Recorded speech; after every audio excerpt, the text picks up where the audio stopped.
Amid U.S. warnings of an imminent invasion, Ukraine has pushed back at the doomsday predictions, telling its citizens not to believe in apocalyptic assessments. The country's foreign minister took to Twitter to play down fears, saying that different capitals have different scenarios, but that Ukraine is ready for any development. Ukraine also dismissed U.S. assessments that Kremlin has now assembled over 110,000 troops along the border, saying the latest moves were of no surprise and it was a tactic to keep Kiev under pressure. Military training, however, is in full swing in Ukraine. On your screens right now are the visuals of Ukraine's National Corps training volunteers in the capital.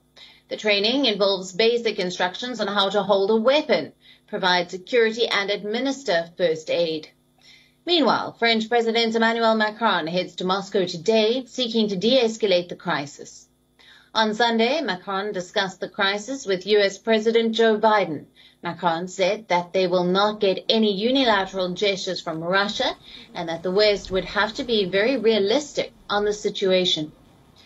German Chancellor Olaf Scholz, who will be traveling to Washington today, said that Germany was prepared to send extra troops to the Baltic states.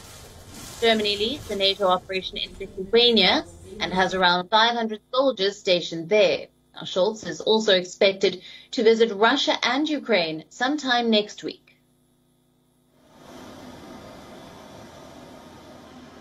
Die Regierung hat seit vielen Jahren einen klaren Kurs, dass wir nicht in Krisengebiete liefern und dass wir auch keine letalen Waffen in die Ukraine liefern. All these developments come as a large contingent of U.S. troops landed in Poland on Sunday. The division's commanding General Chris Donahue told reporters that their presence is defensive in nature, with the aim to deter any wars and defend NATO if needed.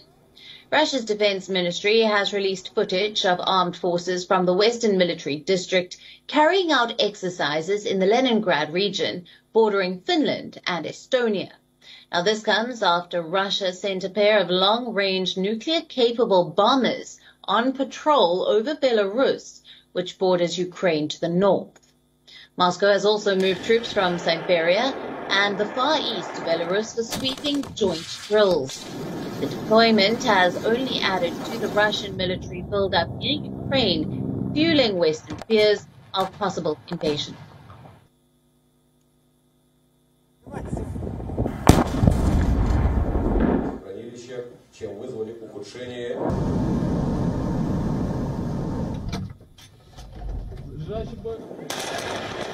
Now, for more on this, we are being joined by our correspondent Julia Chapman from Moscow.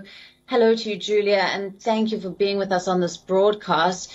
Now, Kiev has called U.S. prediction of Russian invasion as apocalyptic. Is there any reaction from the Kremlin, and how accurate is the U.S. intelligence report? The Kremlin hasn't really been weighing in on what Ukraine has been saying about these tensions. Russia has been choosing instead to engage with Western diplomats and discuss these things with Western leaders rather than Ukrainian ones. Whether or not the U.S. assessment of the troop buildup on the Ukrainian border is accurate is very difficult to assess from the Russian side. Russia hasn't been transparent about the numbers of troops on the Ukrainian border in the Russian side or those in Belarus currently carrying out drills with their Belarusian counterparts. Those numbers, according to NATO, are about 30,000 Russian troops in Belarus, the highest number in that country since the end of the Cold War. And of course, as you've been saying, upwards of 100,000 troops are believed to be built up on the Russian border with Ukraine. So certainly a very high level of military preparedness. What Russia has admitted is that there are a number of military drills ongoing, but they haven't confirmed the numbers that we've been hearing from the West. Right. Now, Macron will be meeting Putin today in Moscow and has said that he is on a mission to de-escalate tensions. What can we expect from these talks? We're expecting a change in the rhetoric from the French government when it comes to engaging with Russia, a change in comparison to that of countries like the United States, the United Kingdom, among others. Emmanuel Macron says that he believes a deal can be reached with Russia. Other countries haven't been quite so optimistic about that. President Macron, in an interview to a French newspaper, said that he wouldn't be leaving Russia without any kind of signal that there could be a de-escalation. But he also pointed out that Russia deserves respect. He said that Russia has a right to raise its own security concerns, and he will be speaking with President Vladimir Putin about ways that Europe can at least meet Russia halfway. So there could be some kind of compromise that he is looking to forge. Whether or not he has unity from other European leaders remains unclear, but certainly there are concerns that he is too willing to make concessions to Moscow. Right, Juliet, thank you very much for joining us with all the latest coming out of Moscow. We are now available in your country. Download the app now. Get all the news on the move.